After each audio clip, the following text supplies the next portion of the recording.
this music and then we'll start.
Is it today the 10th?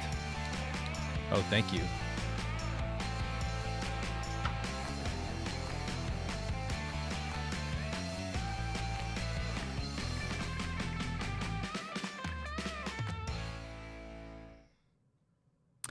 Hello, everybody, and welcome to The Lawyer Show. My name is Jeremy Rosenthal, and today I am your lawyer on The Lawyer Show.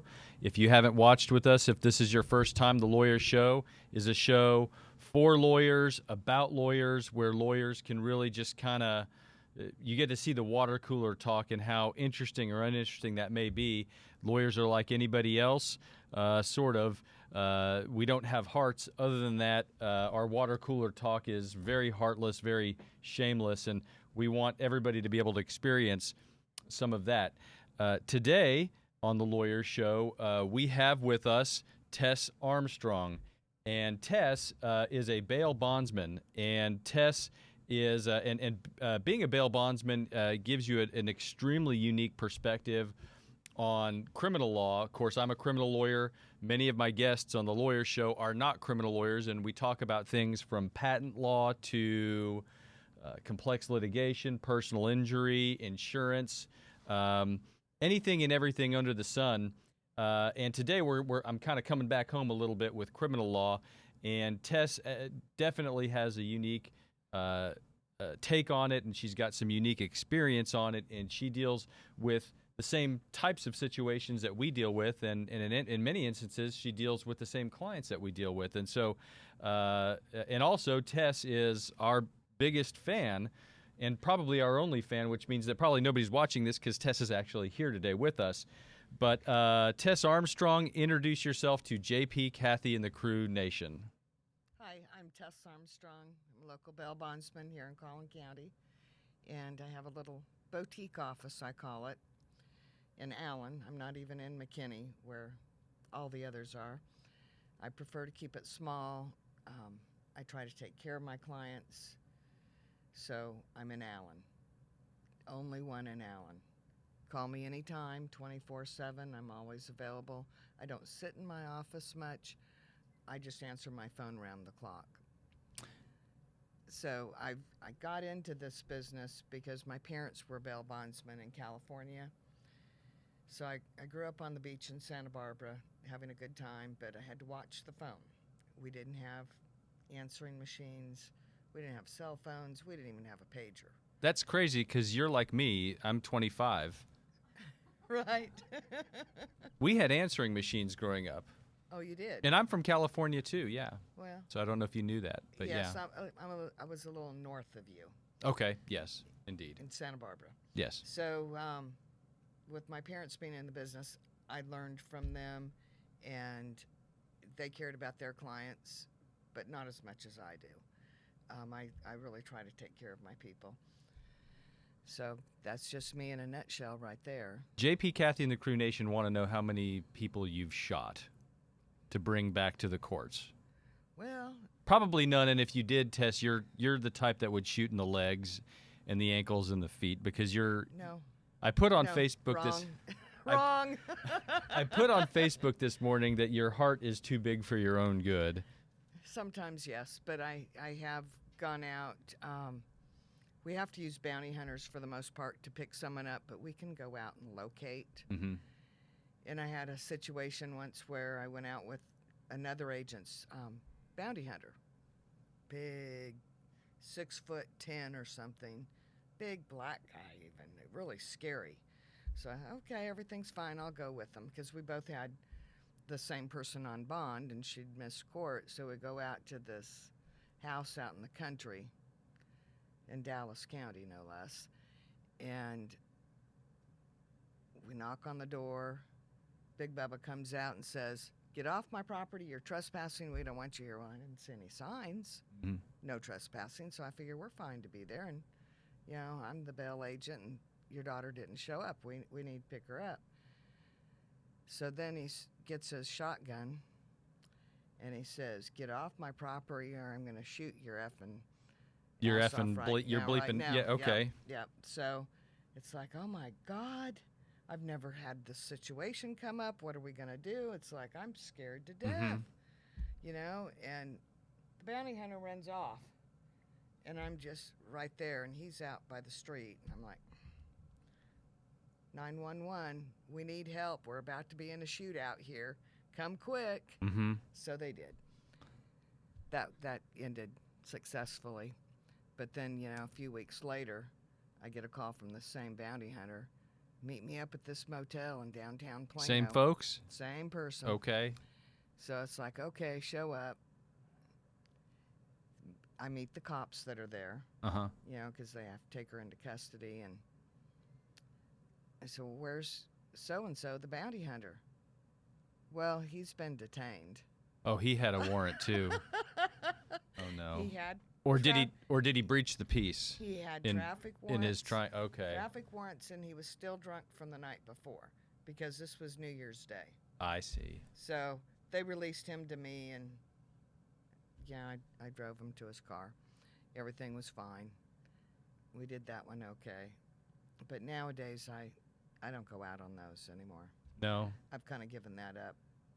I've been in business long enough to know now that that's not my gig. It's not worth getting shot or shot at or anything like that, right? No, and you know, my clientele that I have for the most part are very, very nice people, just like you and I, you know, really good people. So they're decent. They're good, and you want to help them out through the situation, and most of them go to court. Very few fail to show up. So it's nice to have that kind of clientele. Let's talk a little bit about what a bail bond is, okay? Because I think that one of the things I like when Judge John Payton came to me and said, "Hey, Jeremy, are you interested in this show?" I said, you know, because your fans are such a bunch of hooligans and because your fans are so wild and crazy and just love to party and get in trouble, I feel like, man, I'm preaching to the choir, right? This is going to be my thing to talk to his people that are, you know, just kind of these rough and tumble, right? I'm teasing, of course, and I hope somewhere I hope somewhere Judge Payton is on the floor rolling around laughing and maybe not calling Garrett here to yank me off of his stream. That could happen too. But I don't know that, in all seriousness, I don't know that JP, Kathy, and the Crew Nation have a lot of background and experience in what is a bail bond. In fact, they don't really teach you this type of thing in law school or criminal law or criminal procedure. It's kind of one of those things that you really have to learn sort of by being a prosecutor, sort of by being a defense lawyer. And even as a prosecutor, you don't really learn a lot about it because either the defendant's in court or they're not. And if they're not in court, great. We'll just move on to the next of our 1,000 cases. And as far as the defense goes, that's kind of where I first started learning what a bail bondsman is, what they do, our relationship between bail bondsmen. But go ahead and explain for everybody what is a bail bond?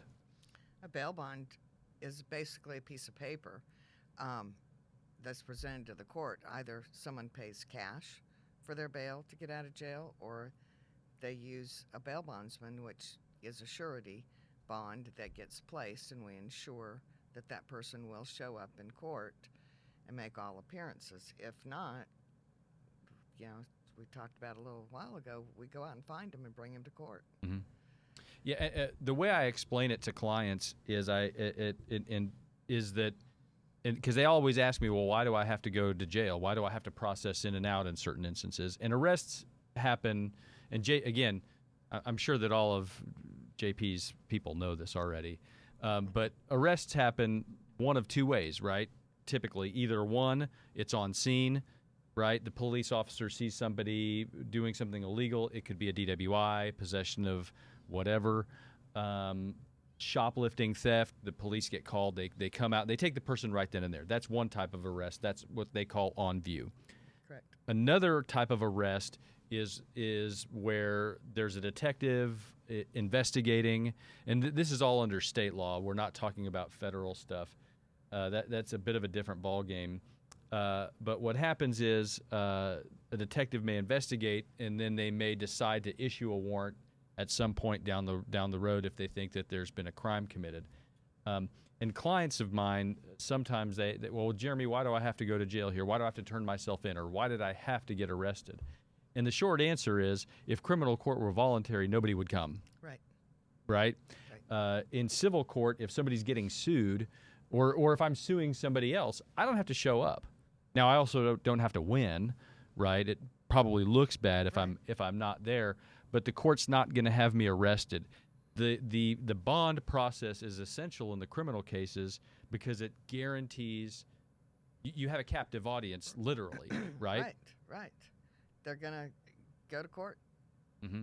They're going to defend themselves, otherwise they're going to be convicted. Right. And the county says, okay, pay me. And so we'll take Collin County, for example. And so explain to us how it works. So Collin County says, okay, Joe Blow, possession of whatever, thou shalt pay the county $20,000 to be free. What happens next? So then we post a bond. You know, do you want to go into how the family calls? Sure. Get them out? Okay, so you have a $20,000 bond. The family calls the bondsman, or they call their attorney and say, what do we do? Mm-hmm. Attorney says, call the bondsman. We take those calls. A lot of times people are crying. Just big boo-hoos. Oh my gosh, my son's been arrested. I don't know what to do. Who do I call? How do I get him out? How quick can he get out? Well, we're just going to calm down and go step by step, work through the process. We're going to do the bond. We're going to get him out. He's going to check in every week. He's going to follow the rules. And if he's young, typically under 25, I'll set a curfew. You know, they don't need to be out late at night and getting in trouble again, because if they get in trouble again, the judges are not happy about that. And then it doesn't look better to have one case for possession of marijuana and then pick up a second and a third while you're on bond, because the DA, the judge, are not going to like that. And you're going to do some jail time possibly. So we try to keep them out of trouble when the parents have problems, because, you know, kids always know more than their parents. I don't care who you are. You always know more than your parents do. So they'll argue with the parent, but they don't argue with me, because if they don't want to follow my rules, they can go sit in jail. You've got the nuclear bomb. Yeah, it's go sit in jail. And we haven't done that very often, but it does happen. So we kind of try to keep control of the situation while the person is on bond. And you use the word surety. Surety. And insure. So what happens is, let's take the $20,000 bond, right? So let's say Collin County says, thou shalt pay $20,000, okay? The person can either get $20,000 and pay it to the county. Very rare. I mean, that's a lot of cheese, right? So that's very rare. And let's just go with that for a second. Let's say somebody comes up with $20,000, gives it to the county, right? Right. That's a bond, and it doesn't give any return on investment. I mean, it's not like a bond like I invest on Wall Street. No, it's just a cash bond Mm-hmm. being held in trust. Secure, and it secures the defendant's appearance. And if the defendant doesn't appear, what happens to mom and dad's 20 grand? Bye-bye. Right, exactly. It goes. Bye-bye, it's gone. Mm-hmm. It goes to the county. Goes to the county, and they have a procedure they have to follow to get that money back. They forfeit. Right. And so, but that might be a reason why, number one, not a lot of folks have that kind of money lying around, and number two, a lot of times that risk can be pretty substantial and pretty devastating to the family, right? Yes. The problem with the cash bond, though, is you don't have a bondsman tracking it for you. You know, your attorney a lot of times keeps up with that and reminds you of court dates, but sometimes they don't have an attorney, or there's a little bit of less communication than you would like, and a person misses court. Mm-hmm. A lot of times in Collin County, we can get that reinstated, but if not, guess what? New warrant, new Right. bond, and when you miss court, the judges typically double that bond. So now instead of $20,000, you're at $40,000 for Yeah. possession of marijuana. Mm-hmm. You know, something very minor that the person didn't mean to miss court on. Well, it's not everything is like Salina. But Oh, well, I don't know. There are some jurisdictions. No, there are some city courts where the judges go a little nutty, and so in those instances, that's when the lawyer can come in and we can file a writ of habeas corpus or some other mechanism with the court to Correct. to get a different set of eyeballs on that and have another judge look at it and have the judge go, no, that's ridiculous. But the theory behind the bond is that, and there's a lot of reform mechanisms going on that we'll get into later, but the theory behind the bond is that pressures mom and dad and aunt and uncle and everybody who's on that $20,000 to make sure that Junior comes to court. Correct. Right. Correct. Because not only does Junior not want to go to jail, in theory, but mom and dad also don't want to lose $20,000. Correct. So that's how that cash bond works. And back to the term surety. So what you do as a surety, so let's say they come to you instead, right?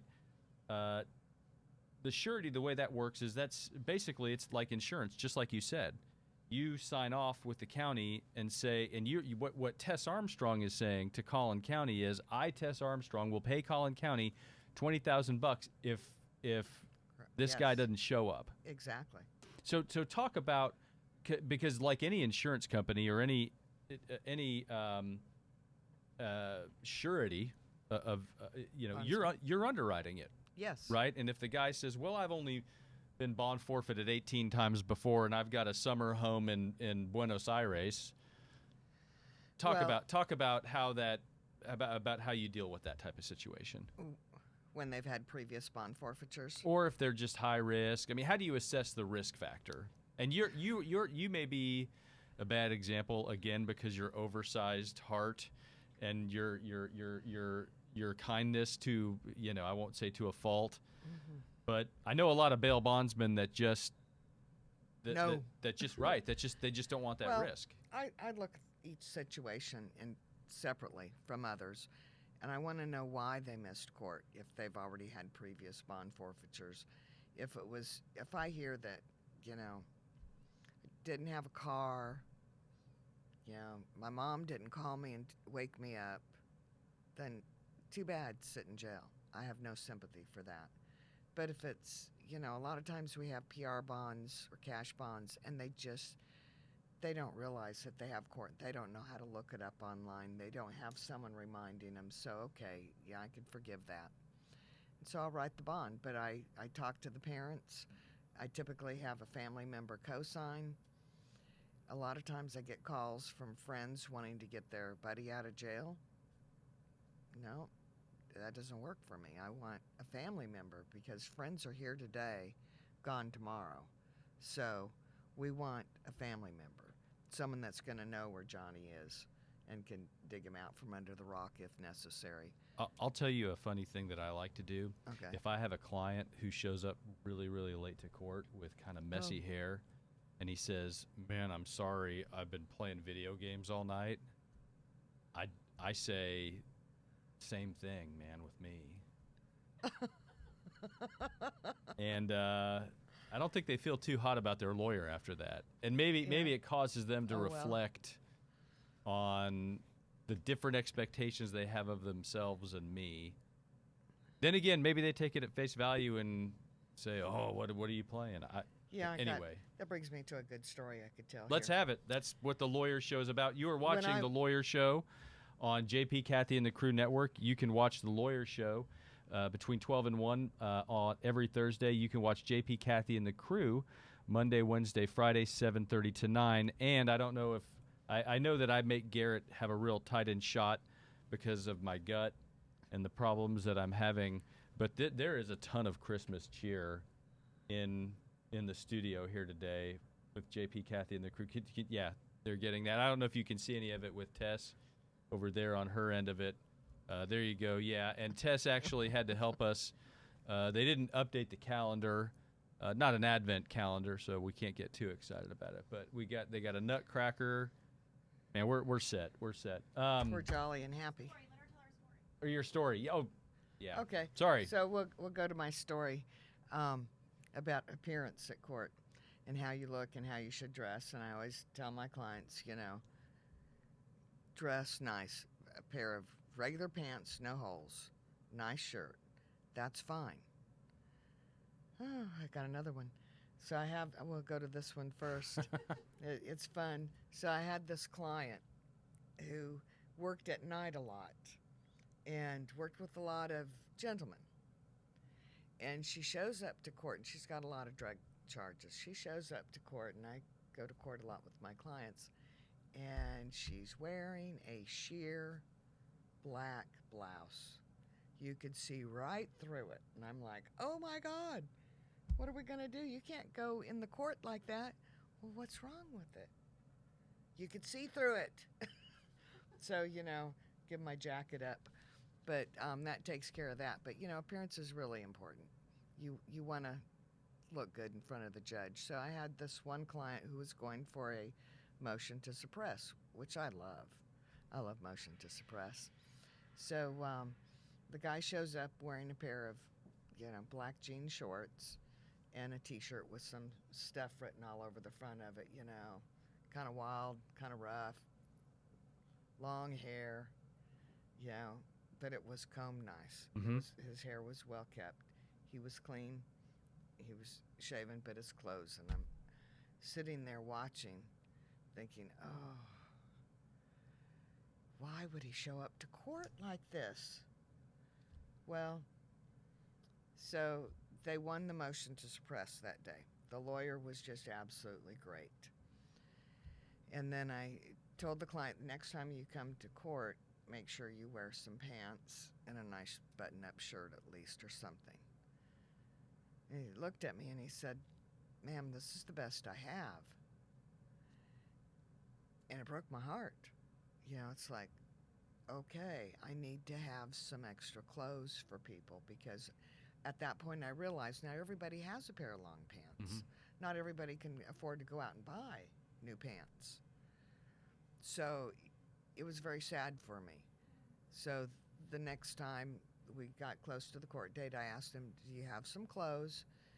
And he said, yes, he'd gone to the thrift store and got some nice, appropriate clothes. And I said, well, good, because if not, I would take you shopping, which I do. I, had a client recently that's a truck driver and all over the United States. And, I just say, whatever, go, just show up for court. So he shows up. You had asked if he had clothes for court, and he responded, yes, of course. And I'm driving him back to the hotel because, of course, he had had too much to drink that day, couldn't drive. So I asked him, do you have clothes? Where are your clothes? Well, I don't know where they are. So we had to go down to the store and buy some clothes, and he went in and got a bright shirt for court the next day, and it was fine. So a couple things. First off, stories here about people that are dressed very scantily. That's exactly why people are tuning into this. Oh. Okay. and so because I've had this conversation a lot with Judge Payton that sex sells. Oh, is that why she was like that? Oh. So no, I'm kidding. I haven't had that. He may or may, I don't know. I'm sure he's watching. Sure. Yeah. Anyway, but to your point, in the courthouse, and you may or may not know this, it's typically reserved for inmates. When I was doing court-appointed work, they actually have, I think on the second floor, one of the judges, Judge Becker, who's no longer on the bench, he was the one who kind of piloted this program, but they have a ton of courtroom apparel in all that's different nice. sizes for individuals because what happens very frequently is the folks will come for a jury trial from the jail and they don't have anything, and legally there's a lot of protections that the courts don't really necessarily want the jury to know that the person who is on trial is an inmate. And so what they'll do is they'll try to outfit them. When I was handling court-appointed work, I would go to the thrift stores as well, and I would buy ties and shoes and shirts and whatever I had to for my clients. And because it's really inexpensive, we had the option of expensing that to the county from their indigent defense fund, and it just only makes sense to stockpile that stuff for them. So that way they have it, and I'm sure that would probably work for folks that are on bond too. But and another point too is that with the prevalence of Zoom and virtual hearings, I'm hearing horror stories about judges having defendants that log on, we're not wearing our shirt, or they're changing clothes. They're changing in front of clothes. the camera. I've only been shirtless in front of a judge. It has not. I haven't even, not even 2 or 3 times now. Oh, okay. Okay, no, we're not. I don't. There's no Jeffrey Toobin or anything like that going on. But that's been another challenge as well. But you're right. Not everybody has the types of means that we may think, and some folks don't have a lot of family or infrastructure. It's easy for me to tell my client who lives in West Plano, business casual, church clothes, Right. dress like that for court, and it's done. But there's a lot of times, and we deal with a lot of mental illness too. Yes, So- unfortunately. So yeah, talk about that. Talk about what you do when you get a client or a customer that's sort of along those lines, that has some mental deficiencies or issues like that. Unfortunately, a lot of my clients have mental illness issues. A lot of it starts from a child being abused, and they don't get cause and effect. And so, go out and drink and drive, nothing's going to happen. They don't get that they can be arrested.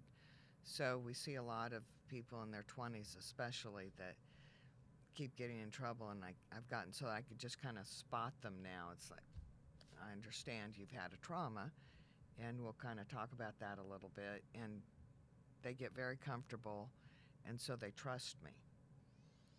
But I've also had the clients that are so far out there that, are really out there. I had one client that cut his leg monitor off, threw it in the dumpster, and the guy that used to take care of the leg monitors, he went running down there right away and got it out of the trash can. But the guy's driving around thinking, aliens are after him and they're trying to kill him, and so he's running all around. But he didn't go too far from his parents' house. He parked in the driveway. But he didn't want that tracking device on because it was telling where he was, and he didn't feel safe. So they picked him up and, put him in custody and let him sit for a while because he was safe in jail. Sometimes people are safer there than they are on the street. Unfortunately, yeah. We have to sometimes make tough decisions to not get them out because they need to stay. And I've talked to a number of parents that kind of feel the same way, and it's heartbreaking because they say things like, last night was the first night I've slept in 4 months because I know my child is safe. Right, especially when you talk about overdose. People using heroin. I had one client recently that passed away, and he died from an overdose of one of those drugs. What's that really strong one? You know what I'm talking about? Well, if you're talking Fentanyl. about Fentanyl. if you're was talking snorting about fentanyl. heroin, Heroin but yeah. usually overdose because they hadn't used in a while and they take a little too much and nobody's aware. But it does happen, and parents don't have to worry about their kids when they're in jail. They can sleep better. You're watching JP, Kathy, and the Crew Network. You can watch JP, Kathy, and the Crew between 7:30 and 9, Monday, Wednesday, Friday. This is The Lawyer Show. We're on between noon and 1 every Thursday. My guest today is Tess Armstrong. She is a bail bondsman in Collin County, and so we're following up and just talking all things jail these days. So talk about COVID. Talk about how the coronavirus has impacted your job. Well, I know it's impacted mine, but go ahead. We get fax bonds in now instead of having to take everyone up, so I like that. Okay. It makes it easy, and we don't have to, risk our lives to go and meet with someone. So for my office, I have a lady that works with me, Rita Trout. She's been around forever, same philosophy as I have. We do a lot electronically, so we'll email a contract, we'll email an invoice. They never have to come into the office. We don't have to go in and meet with them, risking our lives either, because you just don't know who has COVID. So it's been pretty quiet. Business has dropped down a lot for quite a while. They weren't making arrests. It had to be a violent crime against a person, like an assault case, in order to even turn someone in on a warrant. But now they're taking people. So business picked up a little bit, but I think it's been slower than normal. Numbers are down. We need more business. Please call. It's crazy because as a defense lawyer, I mean, you kind of there's a joke. There's a joke that's a guy who sues your client isn't all bad, right? Meaning that you want the best for your client, but the fact that they're getting sued and the fact that you can bill for that and the fact that it gives you work is not, I suppose, so terrible. And when you do litigation, I'm in litigation. That's courtroom work. In courtroom work, we have an adversarial system. When my adversary goes out of commission, it kind of kills the golden goose in a lot of ways. When in the early 2000s, the 1990s, a lot of tort reform in personal injury law and in plaintiff law, and so a lot of the not so much the insurance lobby, but the insurance lawyers were kind of like, wait a minute here, you're wiping out our opponent here, and I suppose that's good, but we need our opponent if we want a job too. So I'm in the position of cheering the police on to go make more arrests, which and Open the courts. It's crazy to me because open the courts. Let's have jury trials. And it's crazy to me because every once in a while I'll get a case in that the client comes to me and says, all right, well, here's what happened, A, B, C, and D. And I say, okay, well, they're coming after you for sure. This is a dead bang. They're not going to like this. They're coming after you. My first call to the prosecutor or the law enforcement, and they say, nah, we really don't see it here. I mean, I don't want to talk him, but it takes. If you don't have that Alamo to defend, are you really Davy Crockett, right? Right. I mean, what do you do when Santa Anna and his troops aren't attacking you anymore, and you're all dressed up, ready to go? What do you do? But that's kind of the position that I think bondsmen and defense lawyers were in for a while. We need people to break the law. And get we caught. Like it. Yes, and get caught. Get caught. Yeah, no, don't break the law, but if you name. are, get caught. And then that's right. Do your job. Go, if you break the law, get caught and hire the lawyer, we'll do the rest. We can't encourage crime here. And we're not encouraging. Don't break the law. That's what we meant. I really do feel bad when people get arrested. I really do. It breaks my heart sometimes because some crimes, like sexual assault of a child, Sure. that's going to affect somebody's life forever. And you may have a 19-year-old kid that, did something with his girlfriend that's just a couple of years younger, and he's looking at, tough consequences for that. That's heartbreaking because they just don't understand. This is really bad. You can't do this. Mm-hmm.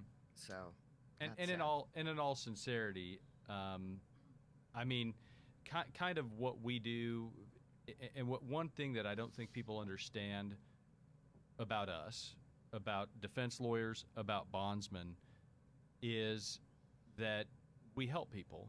Mm-hmm. At its very basic core, we help people. A criminal case is so complex, so long, the legal process, the police investigation, the prosecution, the going to court, and then there's what happens afterwards. In that whole string, I find there's something I can get mad about. I don't care how guilty somebody is.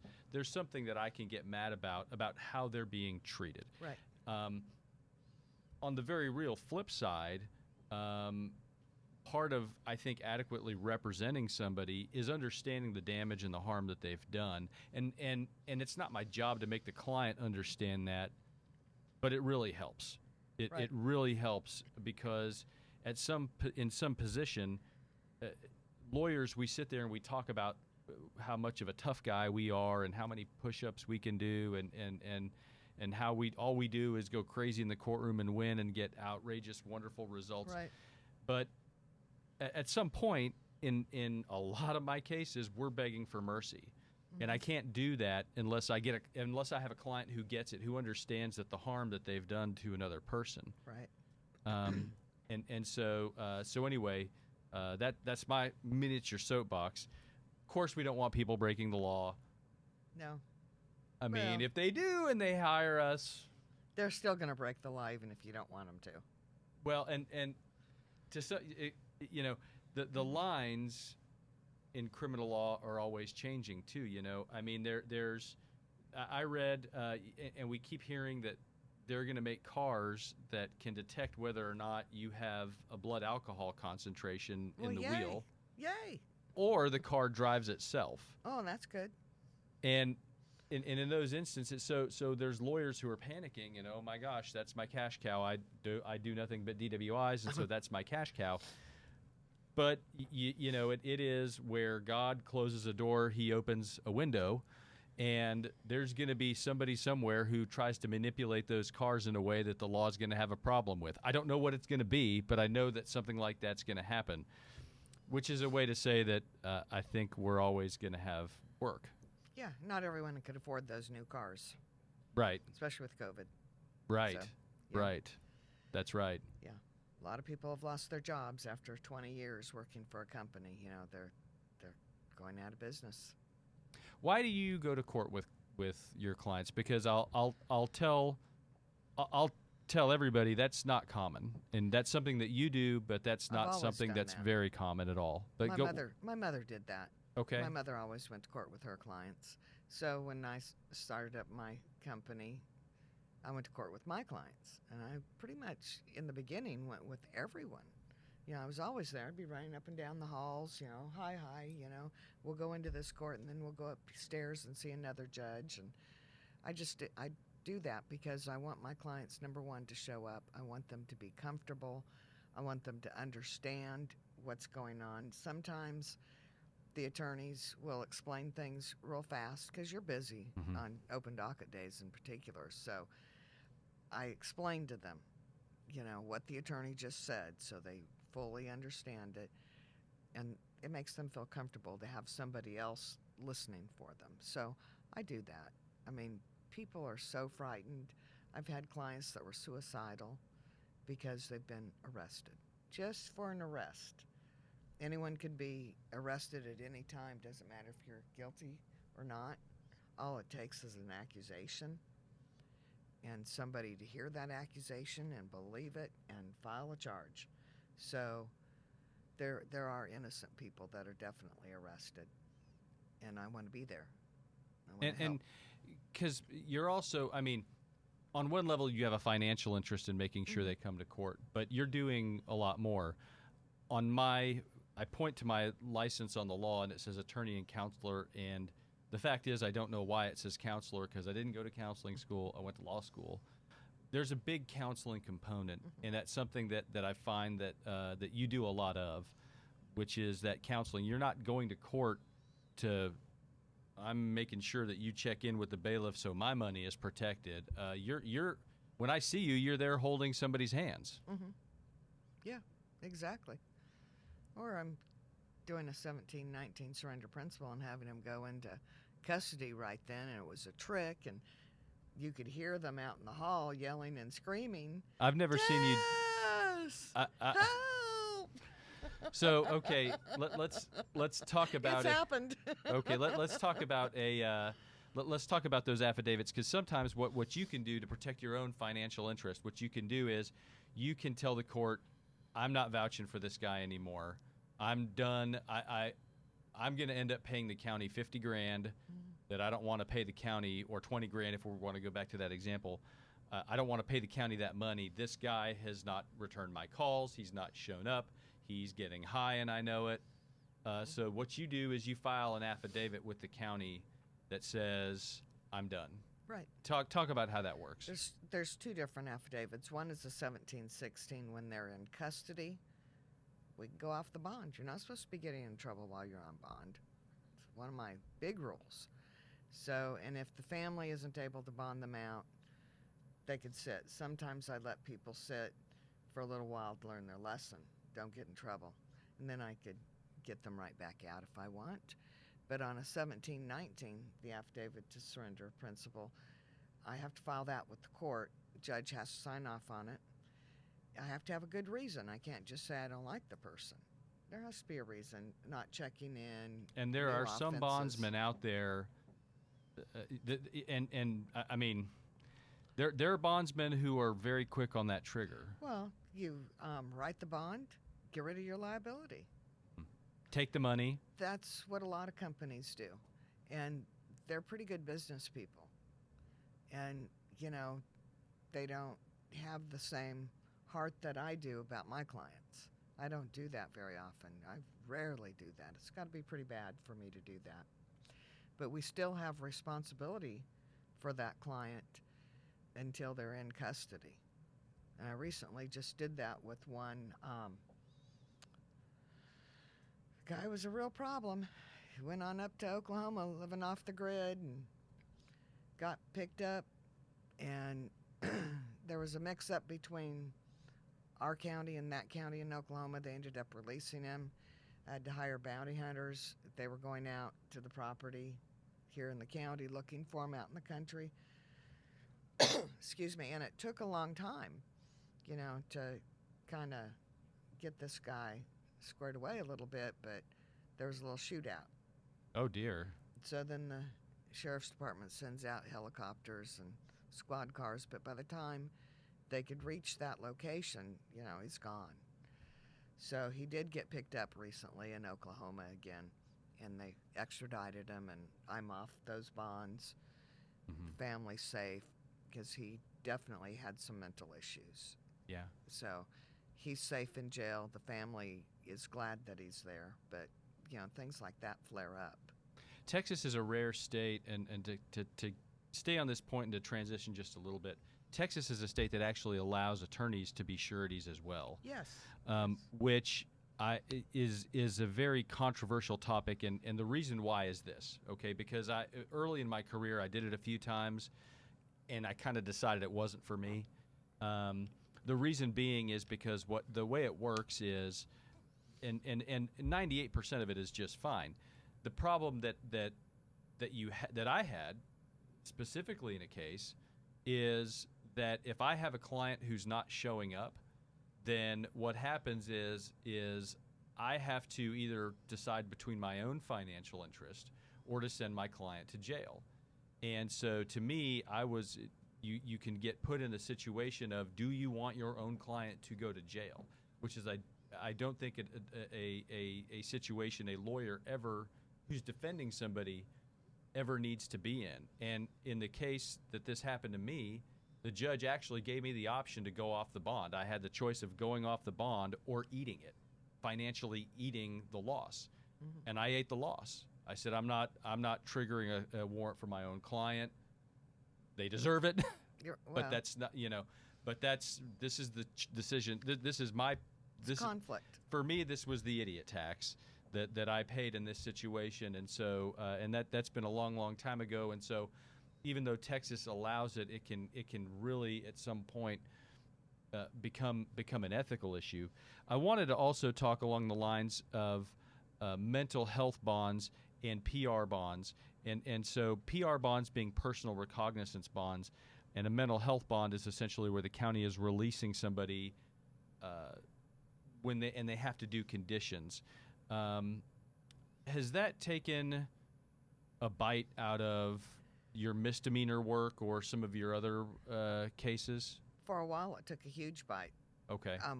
As bondsmen, our business dropped way down. We did a little bit of the bail reform here. All the counties in Texas pretty much have tried it, and it's going on all across the United States. When you do a PR bond, they don't have anyone to tell them when to go to court. So what happens with that is a large percentage of those people don't make it to court. Their bonds are forfeited. They now have to post a bond that's usually twice the amount. And it, when we look at that, then we've got to figure out, why did they miss court? It's a little bit of a mess. But when you have a case like a simple first-time DWI, possession of marijuana, that's fine to give them a PR bond. It's not a bad thing. It's usually a very low bond, and it's, get them out of the jail. Trust them that they're going to show up to court. But when you have more serious crimes like assault, they don't do PR bonds on assault cases. Manufacture, delivery of drugs should not be a PR bond ever, in my opinion. That's because you're selling drugs. That's a pretty tough offense to me. We had a lot of PR bonds on the felony cases for possession of controlled substance, penalty group 1, meth, heroin. So it's yeah, a tough call on that. It really is. So in English, let's take a DWI, right? Yeah. Somebody gets arrested for DWI. The county would typically say, all right, thou shalt pay $500, $750, $1,000, something in that range. If you're in Frisco Muni, they say 30,000 or something. Yes. Right. Our friends there. And so, but again, a guy who sues your client can't be all bad. You give me a legal problem to fix, we'll go to work, right? But what happens is, instead of the county saying, pay $750 to get out of jail and then come back to court, the problem with them doing that, and again, I mean, there's problems any way you go. The problem with the county doing that is, if you are indigent, right, and you are working a minimum wage job or close to a minimum wage job, you get fired because you know what? You don't come to work. I got to stop you there. Not so much? No. In Collin County, we are one of the richest counties in the state of Texas. Even our criminals have money. And I can honestly tell you that the people that call me to get out of jail, they always have their bond money. Now, they have a tough time if they've got a $100,000 bond. They may only have $6,000. Well, and that $6,000, yeah, that needs to go to their lawyer. Well, sometimes it does. bondsman. No, they get the court-appointed attorneys. Because remember, they don't have a job. Yeah. So they qualify. That's true. But yeah. yet they've got their bond money. I really have a problem with these people saying they don't have money. Well, okay, so a lot of the bond reform issues have come out of Harris County and Houston. In Dallas County, they have very different problems than we may have. Yeah. Some of our judges, the way they see it is, look, I'm not going to cause you to lose your job. And yeah, probably you don't see a lot of folks who can't bond out on DWI. But you do see people who can't bond out on relatively low bonds that you would think that there would be money. Occasionally there is one. And so what the courts were we need trying to help. do, and so personal recognizance bond, what that is the court says, okay, we're not going to require you to pay anything. But if you miss court, we're going to require you to pay a bigger amount. Yes, but then the judge also asks in the arraignment, do you have the ability to pay your bond? Well, so then we get into the issue of somebody who's poor gets out free. Somebody who has a great job, they get to pay. To me, that's not fair. It should be based on the crime, and if the person sits for 15 days, it used to be somebody had to sit for 15 days on a Class B, and then they get a PR bond because they couldn't bond out. But on a little charge like possession of marijuana less than 2 ounces or a DWI, those I'm okay with letting them out. Mhm. I mean, And the county does, they're from very what minor. I understand, the county does try to keep tabs on him. But what you're saying is that when they just get out essentially scot-free, there's also no control mechanism to make sure that they are taking care of their business that they're required to do to show up to court. Right. And then it makes it worse because then they're stuck with that they got the higher warrant bond. and they've got a higher bond to deal with. And then I'm sure every bonding company has their pet clients that they deal with. I have one that's been to jail. I think when I counted last time, it was 125 times for theft, criminal trespass, very minor things. And everyone knows them. Well, it used to be Judge Raleigh would give him a PR bond. The next time I would do a bond. Judge Raleigh would PR him. I'd do a bond. And, we just didn't want him sitting in jail. He doesn't have any money. Mm-hmm. So I do his bonds. I don't charge. It's like Does he come to court, though? never missed a single court date. Never. I mean, to me, he should have a permanent PR bond. He's got a well, it sounds like he does. Yeah. This is like having a does. really He high gets out. credit rating. This is Yeah, like having he's- like a 790, Yeah. credit Oh, he's score. probably 850. 850, my bet. Yeah, these things are relative, you Yeah. know. I could always, count on him to go to court.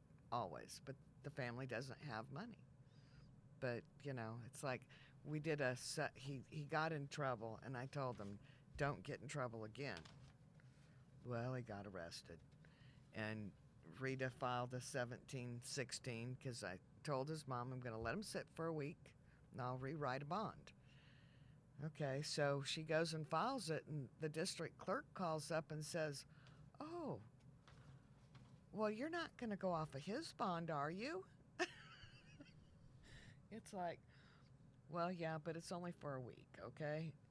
Because everybody loves this guy. He's very sweet, very nice. You should represent him for free. Well, if he, I I'll don't. send him. When Well, I this can't is refer him. well, Well, darn. okay. I'll look out for a really nice person that has 125 thefts on his record. I'll know if they call me that that's the guy. He's been to Collin County Jail more than anyone. Chances are I might have already. Chances are I might have probably already know won who he a bunch of is. his cases. I might.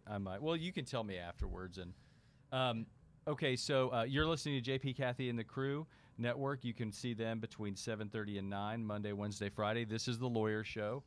We're on between Thursdays at between noon and 1. I'm Jeremy Rosenthal, the lawyer. Today, my guest is Tess Armstrong. What is the single most common problem that you see with any given case? What do you mean? From a bond standpoint, Oh. what is the number one headache for Tess Armstrong? Oh, people calling in. People don't like to call in. That's the biggest problem. So I just call them and tell them to call in. Not a problem.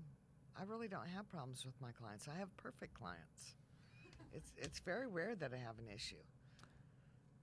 When the I county really do have the best. when the county does seek to collect on your cases, how does that work? I pay. I- I just pay it. We go through the steps. I had a guy who I thought was good. All the signs were there that he was going to go to court. $75,000 in bonds. Great attorneys. He, every time I'd get close to trial, he'd hire a new attorney. And so he needs more time to prepare for a trial. Well, finally the judge had enough. He says, no, we're not going to continue it. You're going to go to trial. So he takes off $75,000 in bail. The U.S. Marshals were looking for him. Bounty hunters were looking for him. Collin County was looking for him. Allen PD was looking for him. Couldn't find him. I had to pay off. But it took several months to get to that point.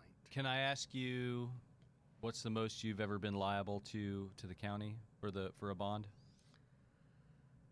I can ask you. Probably will you answer? $150,000. I don't. That's like chump change for you. I mean, that's Yeah, I don't do the the way really you said big it. ones. But I've had one client that had several $25,000 bonds, and I think it got up to about 250. And do you does the county, they cap you, they underwrite you? No? Not when you underwrite for an insurance company. Okay. If you're a property or a cash account, then you have a limit. I see. So do you have you have an insurance company then that pays off for you? Okay. How does that work? Well, I put money in every bond I write. I put money into a buff account, and that builds up. We aren't allowed to take that money out. And then when I have to pay off on a large bond like I did this year, I just take it out of my buff account and pay it. If I don't have money in my buff account or my personal accounts, then the insurance company will pay off for me. But they're not happy about that. So we better not do that or we'll be out of a job. So so you are the defendant's bondsman, and then the insurance company is your bondsman. Right. Okay. Correct. They're the ones that keep you out of jail. Yes. Out of the proverbial doghouse. And okay, so basically, you pay a premium then every month. Oh yes. Okay, to your carrier, and then if you if they have to, so you can either pay out one from your buff account, or you can pay one off of your or business checking, whatever. Okay. Yeah. But if it's severe enough, that's when you go to the insurance carrier and say, we got one, and may get fired. Okay, but they may not. Well, it's like a bad driver. Yeah. Right. I mean, there's only so many car accidents they're going to let a driver have before they say we're not covering you anymore. And so that kind of comes back to your ability to spot them and vet them and. Well, and we also, when we go to do a large bond, we a lot of times have to get approval for that. There's some companies that have been around that don't have to get approval. They can write the big $500,000 bonds and it's fine. And our insurance company does do very large bonds across the United States, but I have to think about it. I've got to have some collateral on something like that. And I don't typically take collateral. I do my bonds off of a signature, but some of the larger ones I'll put a lien on someone's house or take some collateral. What kind of what type of stuff do you have laying around your office that you've taken? I before? don't want anyone's cars or jewelry or computers. I want cash.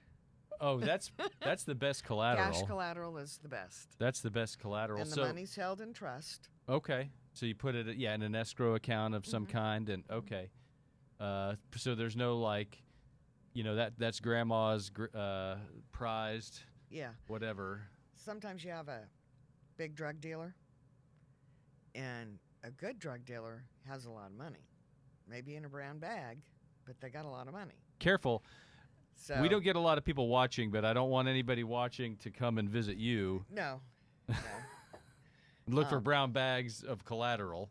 Well, I don't know that. I'm sure that's not where you're going. No. Okay. No, but they'll put up, instead of doing a cash bond, they decide to do a bond through a bonding company, so maybe they look like they don't have all that money. I see. And they'll do that too. It makes. But yeah, I've only taken cash collateral once. Okay. And it wasn't a drug case; it was a different one. Fair enough. It was dropped the next day. Well, that's. So I didn't even get the check to the bank. That's rough. That's rough. Yeah.